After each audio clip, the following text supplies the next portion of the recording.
You're watching Honoring the Armor podcast, hosted by Coach Nikki M. Honoring the Armor, friends and family, we are back and we are continuing our series on dismantling the eldest sibling armor and the weight of that armor. I am here with my friend George. Say hello to the people, George. Hello, people. And I'm very, very excited that he has just graced me with his presence and is here to grace all of us with his experience and his wisdom. I have not, I think, been physically present with George in, It's been a while. has it been a decade at least? Is it a decade? No, I don't think a decade. I think we've done lunch somewhere in there. I think we don't have. know. But if you want to buy me lunch, I'm down for that. I like bougie lunches. Bougie How lunches are my bougie? jam. I mean, RH Rooftop, Lago, I'm Michelangelo's Winery. yes. You know what? You could take me to lunch at Marble Room. They don't That's do a lunch. late lunch. I know. It's 4 o'clock. We get there at 4 o'clock. 4 o'clock ain't lunch. I mean, isn't it? I do dinners. Hey, lunch, dinner. I do bougie. Please, Bougie's I my do jam. not. Did y'all hear George say he's going to take me for a bougie 4 o'clock, really late lunch, early dinner at Bougie. Marble Room? Thank you. As long as it's bougie. I cannot. I can't wait. It's probably going to be a tax write-off anyway. Listen, I just want to thank you for coming to join me. And, you know, I often tell everybody that this is such a journey for me Yeah. because, you know, there are, I think, many things that I'm very aware of and I've experienced. This is something that I don't have experience in, like direct experience, right? I think everybody knows I'm the youngest of three. Yeah. And so I absolutely did not grow up with and do not have a feeling or I guess I'll say I don't feel the responsibility to take care of my siblings. I think this is something that is very much prone to the eldest sibling, and I think it's very much an important thing to kind of talk about because, you know, we have siblings who are, I'm talking people in their 60s and 70s, right? Yep. Who have not been able to balance that in a way that prioritizes their own like well-being. Yeah. Right. And so they still are living out that pathology of, I got to make sure my younger siblings are okay. And it has continued like to negatively impact their own like well-being and the decisions that they make for themselves. So I really appreciate you coming to talk to me about this because it's a learning for me. You're teaching me and helping me understand this. So. Well, my pleasure to be able to come and share a story, just my perspective of having a younger brother, but not just the impacts for me, but the impacts for him as well. And some of the messages that he would hear. My younger brother is 5.5 years younger than I am. And I was good in school. I was good in sports. Did all the things. Checked all the boxes. All the things.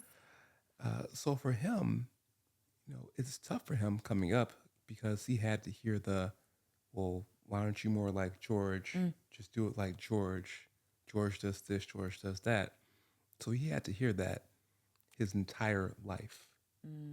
So when we talk about the impact for the relationship that we have, there is a lot of that in there that did not positively impact the relationship for sure. Yeah. Yeah. Talk to me a little bit about if you can think back to, because I know George is older, y'all. If you can think, Wow. George older. Shots fired. Shots fired. He's older. Back in my day. Like back in the day. If you can think back when you were growing up, right? What is if you have a vivid memory of kind of that responsibility kicking in where there was something inside you or maybe even somebody who told you, hey, you really got to take care of your brother. You got to look out for your brother. Like, when do you remember like feeling that, oh, it's my job to make sure he's okay? Well, since you pointed out I'm so old, I did, y'all. I mean, we were outside a whole lot because I mean, we had Nintendo, but it was before video games were really good. It was way, way, way before Yeah, but internet we and didn't know cell they were bad phones. at that point. Yeah, we know they're bad. But like, it's not like you were going to spend hours upon hours gaming. We spent Right. a significant amount of time outside. So for me, being able, growing up in inner city Cleveland, to be able to have my brother outside and just be able to look out for him, ensure that he was not getting into situations that would be negatively impacting him, that was a pretty early realization because we were outside Right. interacting with the other folks who were outside. We were outside till the lights came on.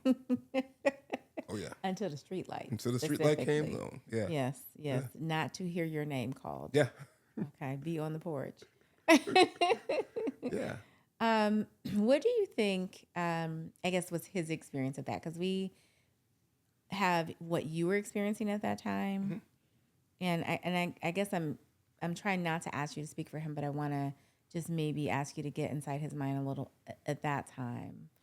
Well, it's a challenge because it's 5.5 years of difference. Like when you're kids, that's a pretty significant It's a difference. world apart. It's a world apart. So for me, being able to participate in a lot of different sports and activities that I did, I would say that at some time there were some points where we were as close as one might expect for only the only two siblings being there.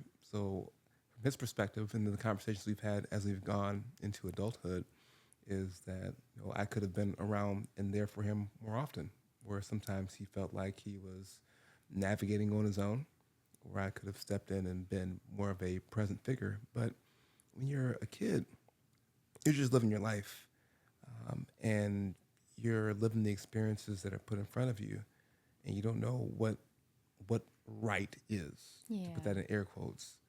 You just know that I'm supposed to go play this football game, or supposed to go play this baseball game, so I'll go do that. It's not I'm supposed to go play this game. What impact will that have on the time I get to spend with my brother? So his experience with me was like, hey, we didn't spend as much time as two siblings probably would because we were living two different experiences in a lot of the time. And I love that you said that, because that there was something that you said that really resonated with me strongly as the youngest of three, which is that his perspective was, hey, I really would have liked us to spend more time together. I really could have used like more of your guidance.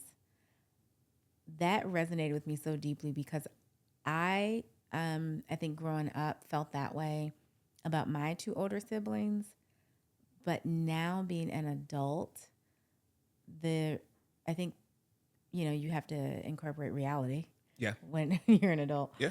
and you don't know what your older siblings don't know. Yeah. And being the youngest, I think there was probably an assumption on my part that, well, you could have taught me this. Yep. I could have skipped this hard lesson Yeah. if you would have just taught me this, this, and this. But the reality is, I don't know what they did and didn't know, right? I made assumptions that because you were this number of years older, of course you knew this and you could have kept me from that. But I don't. That's not necessarily the truth, right? It's not the truth. And like you don't know what you're supposed to be sharing. I'm the older brother. I don't know what I'm supposed to be sharing with him. I just know I'm hanging out with the people that I hang out with, but I don't know what my responsibility is with my brother. So I'm kind of making up as I go along. And if you know any 14 or 15-year-olds and you're leaving them to their own devices, results may vary. Right. I love that. Results may vary. Results may vary. And that's what it was. And so, and then you're the younger sibling. You don't know that you're supposed to, how do I put in a request for my older brother to spend more time with me when he's doing all these other things? Like, he doesn't know, even if you have that feeling, sometimes you don't know how to articulate that in a way that makes sense to the older sibling. So it's challenging on both ends for these people who are not on this earth for that long, trying to navigate how their own individual paths go. Yeah. And then where do those paths intersect? And how can I, as an older brother, bring my brother along sometime. It became a different relationship when I was in college. So I went to a local college, and then my brother was in high school. I was, after I graduated college, moved back home for a little bit. So we were really tight then Yeah. because I was like helping him through different challenges he was having. I was actually like, we wake up in the mornings, help him train for football. Oh yeah. So You were in your zone. we were in there because Mm-hmm. at that point, I think I had matured enough to really understand what relationships should look like, what support looks like, having gone through college and having teammates and living that experience. So I'm like, here's this experience I can share with you now. So that's when we were at our closest. Mm-hmm. When I moved back after college and he was still there and just helping him try to navigate, his later years of high school, and then also trying to navigate what his life after high school looked like. Mm-hmm. Because then I could fully step into that. And at that point, he had a better idea of what to ask from me in regards to what he needed from me. Yes. So at that point, that was the best our relationship was. That's beautiful. What do you think, George, about some adults who are the eldest sibling, their experience of living out that pathology of, I got to make sure that my siblings are okay, that was born of having too much adult responsibility and being given too much adult responsibility as they were growing up? It's hard when you say too much Mm-hmm. because each family situation is its own family situation. Mm-hmm. So we don't know what leads to um, this parent being here, that parent being here, and now we need you to play this role. Right. So each family situation will be a different situation for them. It's just a question of once we are now out of this common household that we all share together, Mm-hmm. do our roles evolve? Or do they have to stay static in those roles that we had when we were growing up? Mm-hmm. 'Cause those are different phases of life. But I'm now at the point where I have my own kids Right. and you have your own kids, your own household. Shouldn't the relationship between us change? It doesn't often, though.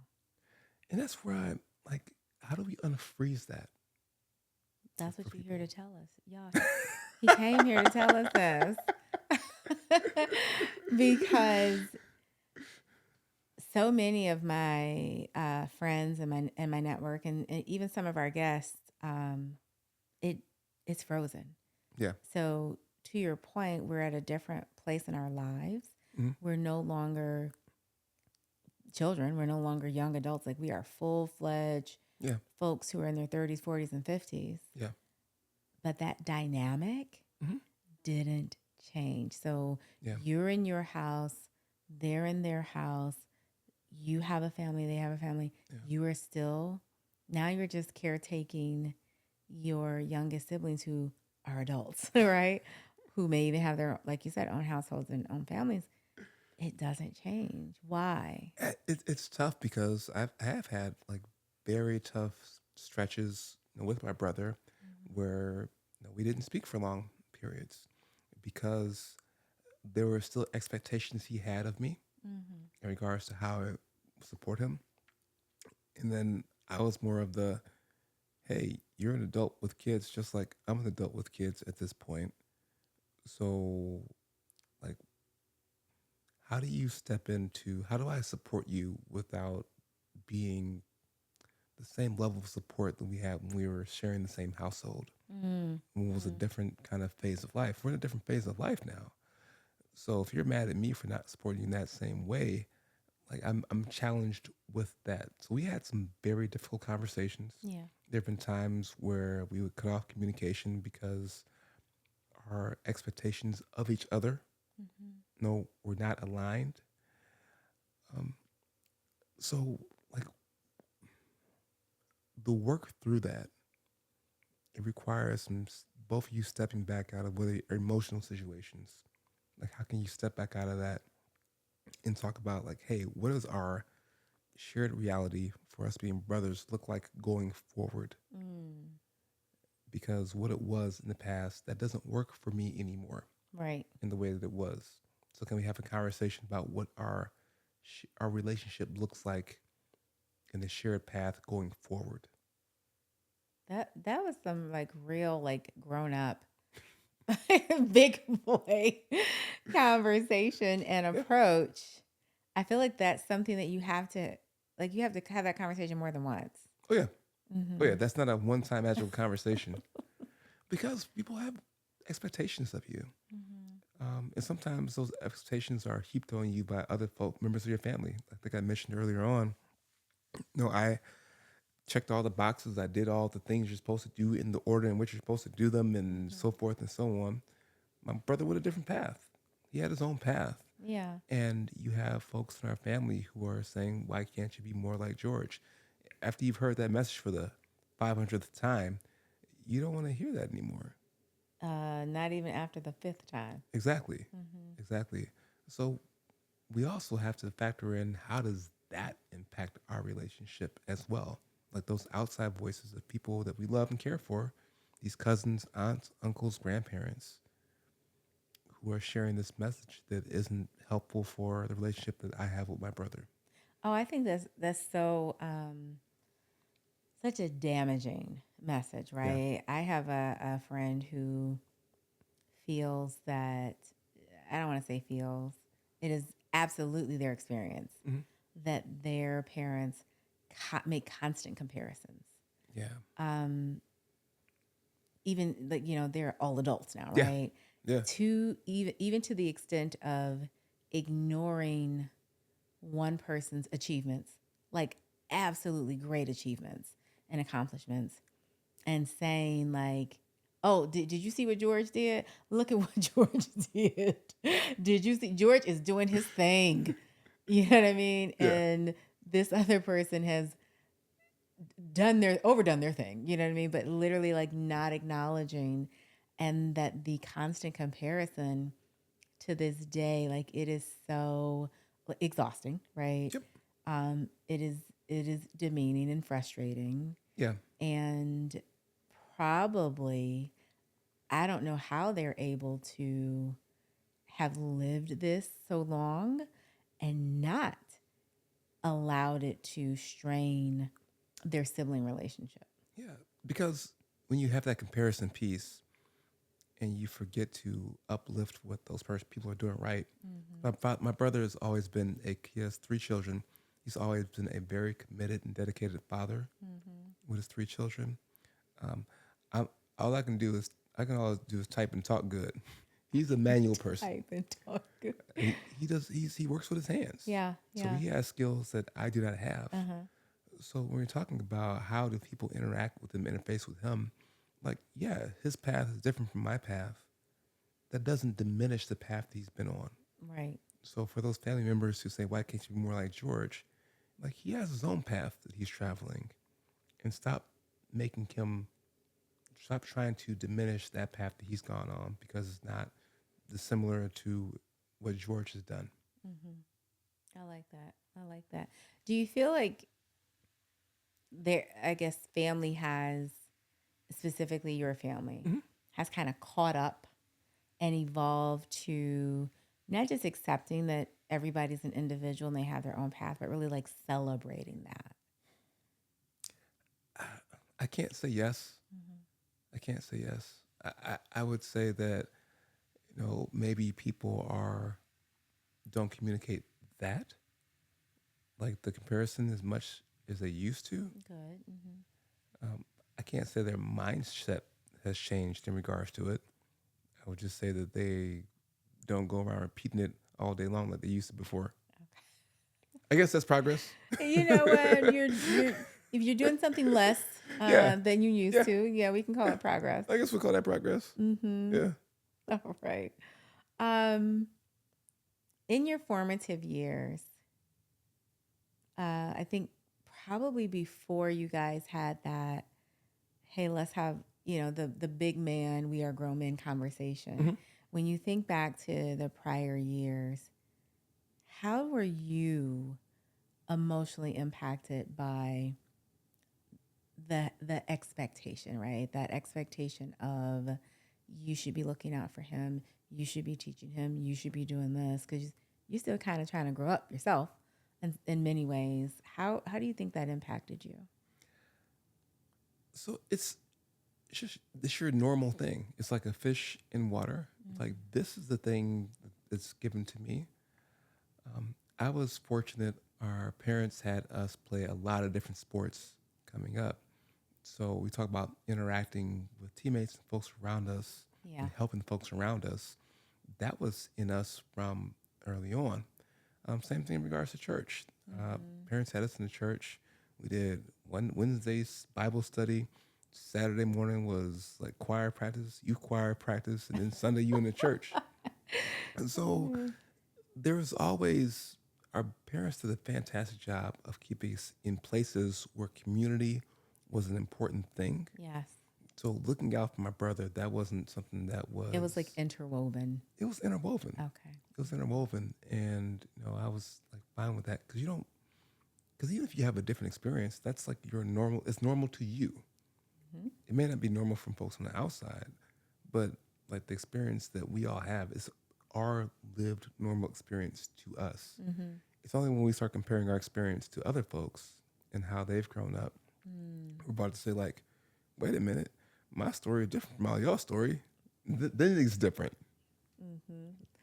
I think that's interesting because I think even inside the family in the sibling relationship, there is that comparison. Oh, yeah.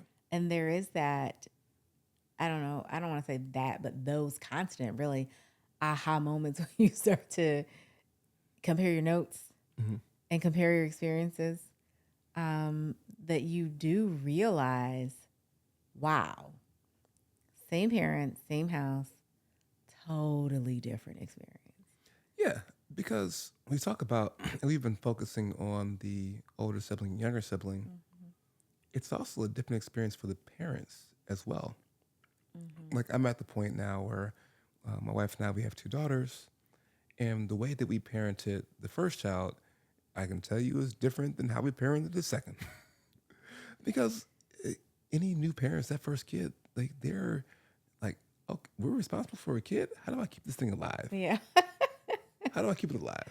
And then once you've gone through that process, and again, like I'm 5.5 years older than my brother, second kid comes, you're like, we old hat. We understand how to do this.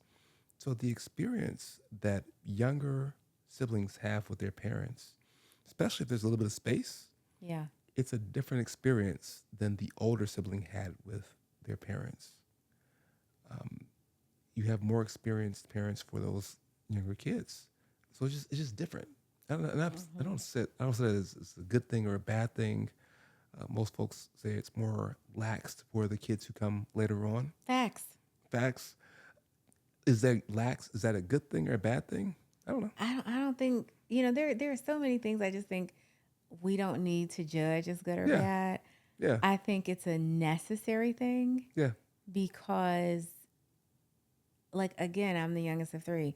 If my siblings firmly believe I got away with murder, that's not my perspective and my experience, but my mother has told me I was tired. Okay, those were her words, y'all, not mine. I was tired by the time you came along. Yeah. She also said that I was very different from the other 2, that I myself was exhausting to her. She said that I would litigate any and everything. Yeah. That if there was something that like, this is what I want to be allowed to do, here's my why, here's my what, here that I would come with like a presentation about whatever. And she was like, I was exhausted and you were exhausting. You know what I mean? She was like, I don't know how you didn't turn out to be a litigator. Yeah. Because you were ready on deck to prove your point and why whatever you were requesting should be a yes. And so I think, again, she had already done this 2 times before. She probably was tired. Yeah. Every kid is a different kid. One is never like the next one. And so I do think we all get very different experiences of the same exact parents. Yeah.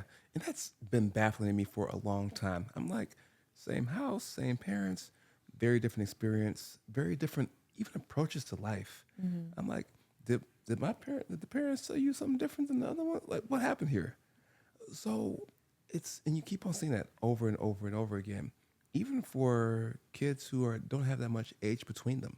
Mm-hmm. Like, say for folks who have just a year or 2 years between them as siblings, they come out just so different.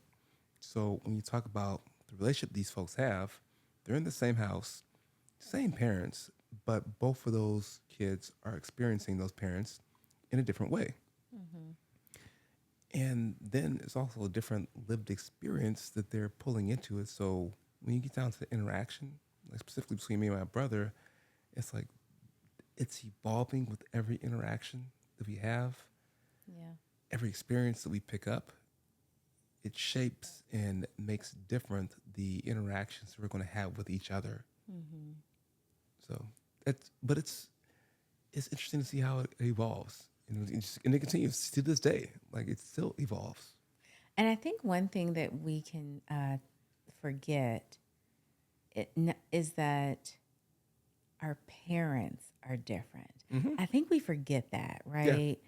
That the parents who had you when you were there first Yeah. are still human beings who are developing, evolving, having their own different experiences Yep. and exposure and knowledge. And so by the time this, second or third sibling comes along, these are totally different people. Yeah. Like, I think we forget that part. Yeah. And also, what is their image of a parent for them? Like, because some folks, they are all in it. They want to be in all the PTA meetings. They want to be in all the committees. They want all the things. Mm-hmm. Other than like, hey, I got to live my own life. So how does that impact going back to the level of responsibility that all That the these kid, kids yeah. have for each other Mm-hmm. versus super parent who wants to do all the things, and versus the parent who's like, nah, I got a life. I got to go play whatever I'm going to play. I got to go do this or that or this. So look out for your brother. Mm-hmm. So those are different experiences as well. Like all that like plays into that relationship that those folks are going to have. Mm-hmm. And then it sets a framework and scaffolding for how those relationships go into the future Mm-hmm. and how they currently exist. As a parent, do you think that it's your responsibility to set up your eldest daughter's life in a way that she's not constantly having to, hey, we're going to go here, look out for your sister. I'm going to go there, look out for your sister. We're going to do this, look out for your sister. Do you feel responsible to make sure that, you asked me before, what's too much adult responsibility, right? Yeah. And so do you feel that it's your responsibility as the parents to make sure that whatever is too much, that she doesn't experience that? For us, we're trying to make sure that we equip them Mm-hmm. with the full skill set to be able to understand the situation they're in Mm-hmm. and to also be able to interact with people in a way that is kind and caring. And that includes your sister. That's like, the hard part. like make sure, because, they're 3.5 years apart. Mm-hmm. So they're living in kind of different experiences. Yeah. Like one's in high school, one's in middle school.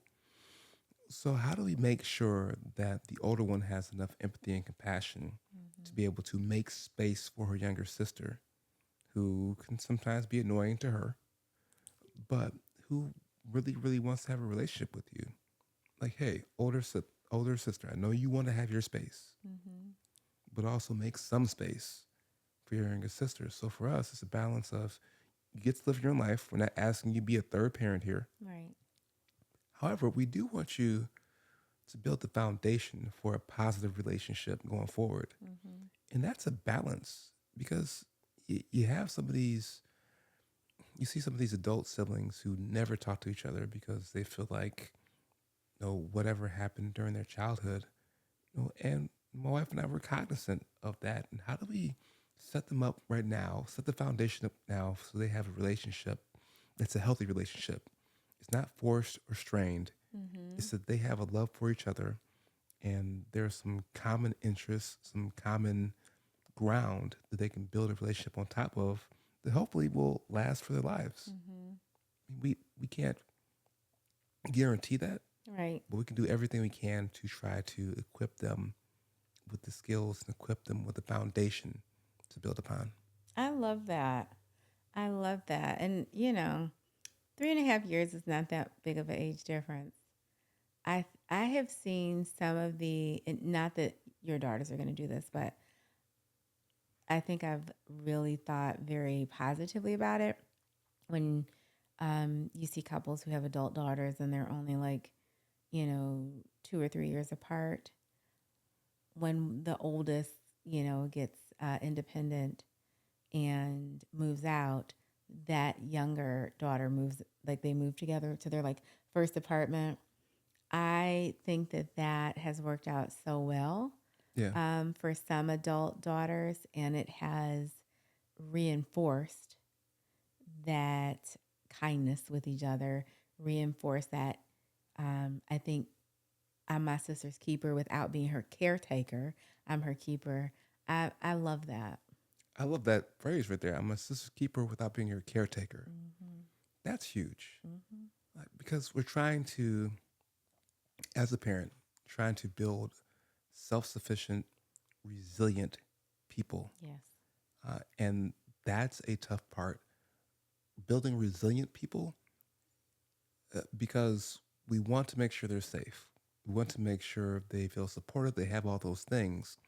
At the same time, we don't want these kids to be too fragile to where any problem, difficulty, or situation just takes them out of here. Because I'm not trying to be calling some place, but like, my daughter would like to interview for your company.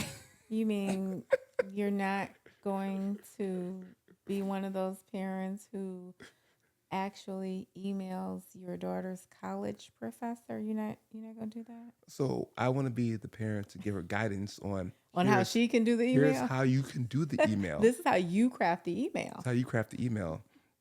Because there is that. It's like we want them to be self-sufficient, resilient. Also, we want them to know how to get what they need out of experiences. Because if people don't know that what they should be asking for, they're not going to get it. It's not going to be handed to them. So creating resiliency in them, making sure they're not fragile, but also giving them enough support to understand what they need to be doing to push things forward.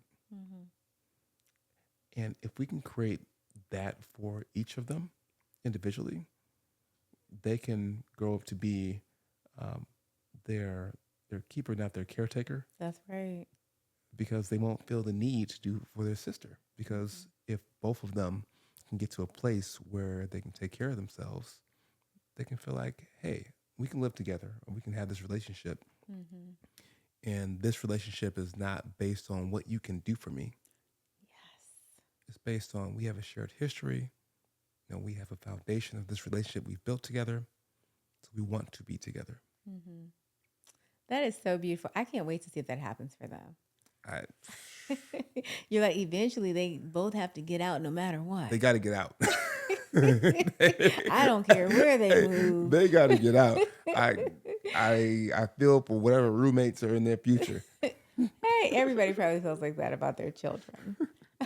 Like they can have each other's roommates. They can have whoever they want. They just can't have us. They cannot have us. Y'all got to get out of here. So it sounds like they'll be good though, right? It sounds like, I love when you said we're equipping them to be self-sufficient and kind, and that includes being kind to your sister. It does include being kind to your sister. That does include that, yeah. I love that. If there is an eldest sibling who just isn't there yet where you are, and they are still kind of living out that pathology of, it's my job to be caretaker to my youngest siblings. I'm 55 and I still have to make sure everybody's all right. I've been doing it for 40 years. You know what I mean? Yep. But they want to be there for their own well-being, right? what is it that you would offer them in terms of like guidance? So it's first realizing that there's no one size fits all solution for this. You have to come from an honest place in regards to how you want this relationship to proceed. Because if you are in that spot where you are 55 and you're still a caretaker for your siblings, like some 40 something year old sibling, you know, what do you want out this? What do you want out this relationship?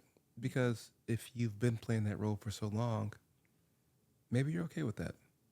And if that's what you want, okay.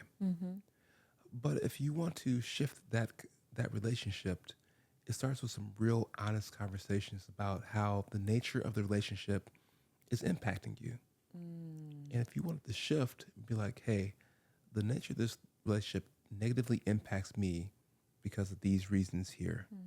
And that opens a conversation, because it has to be a conversation. Because if you're caretaking for a younger sibling, you love them. You want to see the best for them. But it has to be a relationship where it's not just one way give and take. It has to be where this works for both of us. Yeah. So let's have this honest conversation about how I'm feeling about the relationship now and what are our next steps for it. That's a hard conversation for people. It is a very hard conversation for folks. And that's why it has to come from like a genuine place of, here's how I feel. Yeah. Like, help me understand how you react to that. That's deep, George. That's deep. I don't envy you eldest siblings out there because it is definitely, I don't know a youngest sibling at all who, like, that's not our battle. Our battle is, it's not even a real battle. It's totally different. It's just always like being told that we were spoiled. We're like, we don't care. So what? My mama was tired when I came along. It's not my fault. That's pretty much, that's our battle. But I think what you said about getting honest with themselves first. Yes. Because maybe you are that oldest sibling who you're like, this works for me. Yeah, exactly. I got nothing else to do but take care of my grown adult sibling. This is cool. Yeah. And if that's what you want, it's okay. Because a lot of folks, they're okay. And that's their identity. Yes. Like, and if that's going to be your identity, that's fine. Live into that identity. Be okay with that. Don't go around complaining about, well, I got to do this, that, this, that, this. You secretly love doing that because that's what your role is. And that's okay. It's okay being that role. But if that's really not what you want, or that's like draining you to the point where it's being detrimental for you, or maybe even impacting your relationship with your spouse, that part. It's time to have like an honest conversation about, okay, like I love you. You're my younger sibling, brother, sister, whatever it is. Here is how the current format of our relationship has affected me. Like I need you to help me. So it's time for you to recruit their help. Oh, I like that. Like recruit them, because like you want to keep the relationship going, but you have to be, if it's a real relationship, there's space for you to be honest about how you're feeling about the relationship and recruit them into it. Like, hey, I need to solve this issue. I want you to do it in partnership with me. That's good. Pay attention, y'all. Call them in instead of calling them out. Yeah. Call them in. Oh, yeah. Get them to help you. Listen, he is dropping wisdom. Pay attention. If you're in this situation and it doesn't work for you, because at the end of the day, we always want to maintain the relationship. We want the relationship to be good. Absolutely. But sometimes that means everybody has to make an adjustment. I always say everybody needs to move toward the middle, because I'm over here telling you, do this for me more as an adult. You're over here as an adult saying, wow, this is a lot. Yeah. I don't want to feel responsible for my adult siblings, but I still do. Yeah. And so if everybody can just like move a little bit toward the middle. Yeah. Good. Look at you, George, dropping some knowledge. Every once in a while. Every once in a while. Before we wrap up, I always like to ask my guests to do some like rapid reflections. Mm-hmm. And so I'm going to just give you a sentence. Okay. You're going to finish it with whatever phrase is authentic and, honest to you. So the first sentence is, the son that I used to be believed that I needed to do everything perfectly. The son that I grew into now knows that life is constant learning and evolution. Yeah. The brother that I used to be believed